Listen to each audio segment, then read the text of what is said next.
কি ঝিলিক, এখানে একা বসে আছো?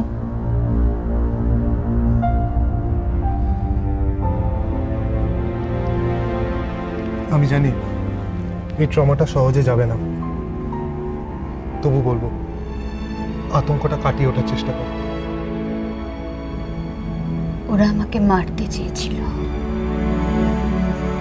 আজ আমার জন্য এত বড় একটা বিপদ হলো।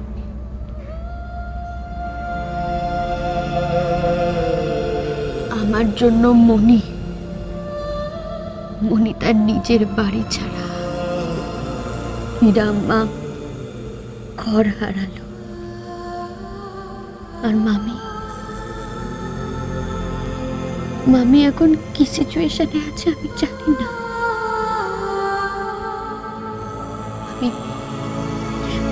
আমি আর এটাকে মেনে নিতে পারছি না অংশুবাবু। মানার তো কোনো প্রশ্নই নেই ঝিলিক। এই ঘটনার পেছনে যাদেরই হাত থাক, কেউ পার পাবে না। আমি অলরেডি আমার সিনিয়রের সাথে কথা বলে নিয়েছি, ধরা ওরা পড়বেই। আমি তো বুঝতেই পারছি না কেন আমাকে প্রাণে মারতে চেয়েছিল। কোন স্বার্থে ঘা দিয়েছি আমি? তাছাড়া ফুলকি, মামা বাবু এরা কেনই বা এত বড় একটা স্টেপ নিতে যাবে? কি স্বার্থ আছে ওদের? আচ্ছা,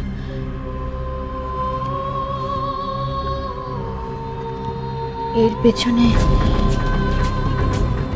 তৃতীয় কোনো ব্যক্তির হাত নেই তো? হতে পারে সূর্য তরুণের কেউ? তোমার সন্দেহ উড়িয়ে দেওয়া যাবে না ঝিলিক। একটার পর একটা আঘাত তোমার উপরে হয়ে চলেছে। একবার কিডন্যাপিং, একবার প্রাণে মারার চেষ্টা। তোমাকে আরো সাবধানে থাকতে হবে ঝিলিক। তুমি চিন্তা করো না ঝিলিক, তুমি যাও, ঘরে যাও, ওনাদের সামলাও, তোমার মনি আর হীরাকে দেখো। আমি যাই, একবার স্পট থেকে রাউন্ড মেরে আসি। কোথাও যেতে দেবো না আমি তোমাকে, কোথাও যেতে দেবো না অংশ, কোথাও যেতে দেবো না আমি তোমাকে, কোথাও যেতে দেবো না, কোথাও যেতে দেবো না। কি বললে?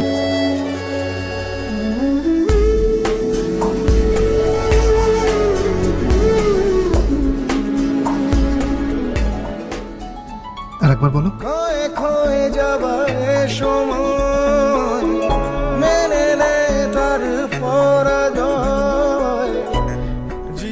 আমি চাই না আমার ছোট কোনো ক্ষতি।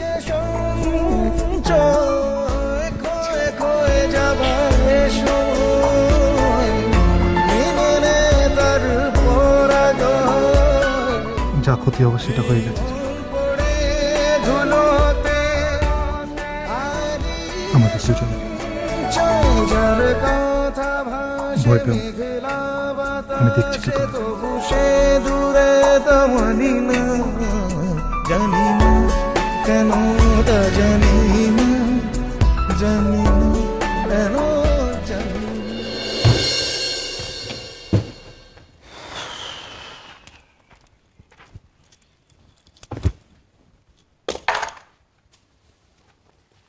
কিছু ভাবলে মাদার ইন্ডিয়া? কি ব্যাপারে? এই দার্জিলিং এ গিয়ে কি বলবে, কিছু ভাবলে?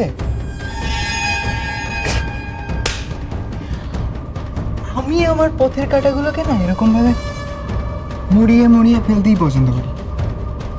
বিপদ শুধু শুধু বাঁচিয়ে রেখে কি লাভ? জবে থেকে আমি শুনেছি ও সূর্যতরণের আশেপাশে ঘুরঘুর করছে, তখন থেকে আমার মাথাটা খারাপ হয়ে গেছিল। এত টেনশন নিয়ে আমি থাকতে পারি না, তাই এই টেনশনটাকে শেষ করবার জন্যই আমার এখানে আসা। আমি কিন্তু তোকে মিথ্যা কথা বলিনি, তোর জন্যই কিন্তু আমার এখানে আসা। কারণ আমি যা যা করছি সবকিছু কিন্তু তোর জন্যই করছি। তোর ভালোর কথা ভেবেই কিন্তু আমি সবকিছু করছি।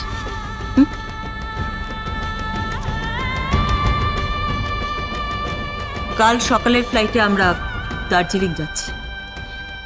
আমি দার্জিলিং কি প্রয়োজন? প্রয়োজন আছে। আমাদের এর পরের টার্গেট হলো রাজদ্বীপ আর ওই উড়ে এসে জুড়ে বসা মেয়েটা।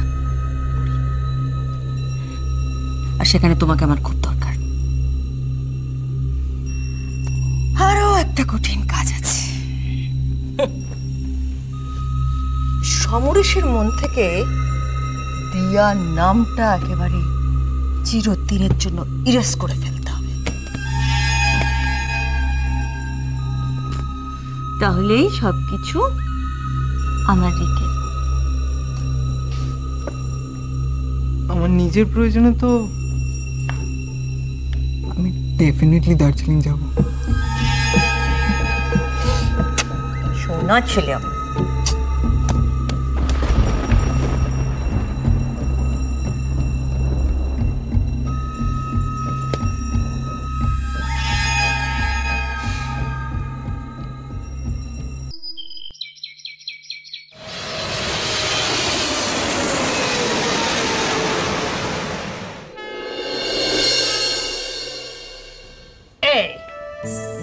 এই হলো পরীর সিলেবাসের সব বইপত্র নিয়ে এসেছি। বাবা, এই তো পাহাড় প্রমাণ বই। তো আমায় দেখিয়ে কি হবে? যে পড়বে তাকে দেখাও। দেখাচ্ছি তো। আমি কি পারবো কাকু? পারবো না। হবে না, কিচ্ছু হবে না। যে আগে থেকে হেরে বসে থাকে সে জীবনে জিততে পারে না। ও খুব ভালো করে জানে কি করে মিথ্যে কথা বলে ফাঁকি মারতে হয়। ওর কোনো উইল পাওয়ার নেই। একজন স্পোর্টস পারসন কি করে এত নেগেটিভ হতে পারে আমার তো আইডিয়া নেই। না, তুইও তো পজিটিভ কিছু বলছিস না। আচ্ছা, এটা কি জন্য? তোর ব্লাড গ্রুপ বি নেগেটিভ বলে?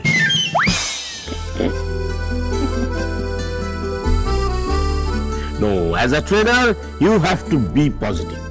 দাদা কিন্তু একেবারে ঠিক কথা বলেছে। তুই যদি ওর ব্যাপারে এত নেগেটিভ হোস তাহলে ও পজিটিভ হবে কি করে? ও এখন সব দোষ আমার, তাই তো? শোন, তোকে একটা কাজ করে দিতে হবে আমাকে আর পরীকে ইনস্টিটিউটে নিয়ে যেতে হবে। আমাদের কিছু ফর্মালিটিস বাকি আছে। আজকে দিনটা ভালো তো?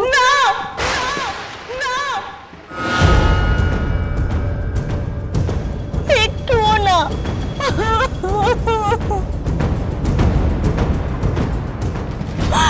খুব খারাপ সময় আমাদের, খুব খারাপ।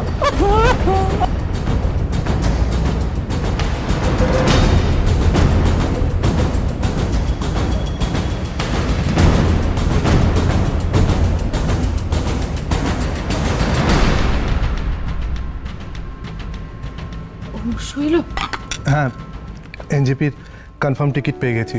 আমার বিশেষ বন্ধু সব ব্যবস্থা করে দিয়েছে। যাক, একদিক থেকে নিশ্চিন্ত হওয়া গেল। আসলে দার্জিলিং তো কম দূরের পথ নয়।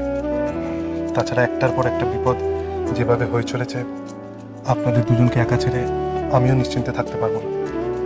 তাই আমিও আমার টিকিটটা কনফার্ম করে নিয়েছি। আমিও আপনাদের সাথে যাচ্ছি। তোমায় ছাড়া ঘুম আসি না।